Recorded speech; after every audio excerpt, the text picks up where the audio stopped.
2020년 8월 18일 날 발행한 글인데 블로그에 8월 18일 날 언급했다면 강의나 컨설팅에서는 이전에 이미 얘기를 했다는 의미겠죠. 네. 그때 뭐라고 했냐면 여기죠, 여기. 네. 요 지역을 우리는 유심히 봐야 된다. 왕십리 뉴타운 아파트 볼 게 아니라 이 왕십리 역세권의 요 바운더리를 우리는 열심히 봐야 된다라고 이제 그때 이제 말씀을 드렸는데 왜 그렇게 말씀드렸냐면 여기 100% 역세권 고밀도 사업하면서 기존의 용도가 이제 좋은 용도, 상업지역으로 용도가 변경될 것이다.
안녕하세요. 서경파파입니다. 안녕하세요. 탱크맨입니다. 자, 아주 중요합니다. 여기 이제 송동구 횡당동 248번지.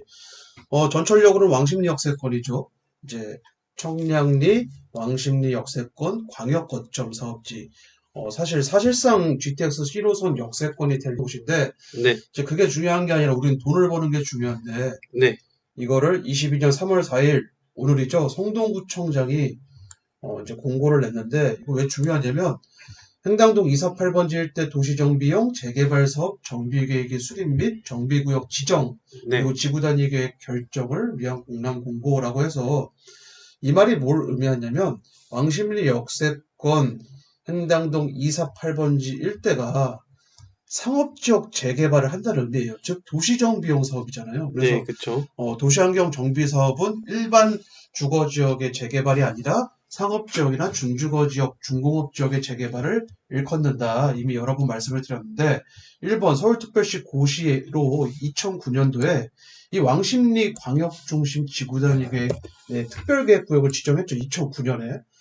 그런데 이제 2016년에 이 왕십리 광역중심 지구단위계획구역 내 왕십리 역세권 4 네, 특별계획구역에 대해서 공고를 했고 그리고 2020년 10월 16일 날 여기를 역세권 활성화 사업 추진할지 조사를 했어요. 토지등의 네, 소유자들에게. 근데 72%가 찬성을 해서 SH가 사업에 참여하는 것에 찬성을 했다. 그 말은 뭐냐면 그동안 왕십리 역세권 고밀도 개발로 이제 부자가 된 사람들이 매우 많아진 거죠. 네, 이미 그쵸. 청량리 네, 역세권부터 시작을 했고 그게 이제 성동구 왕십리 역세권에도 그 바람이 불어서 그 사이에 부자가 된 사람들이 많았다.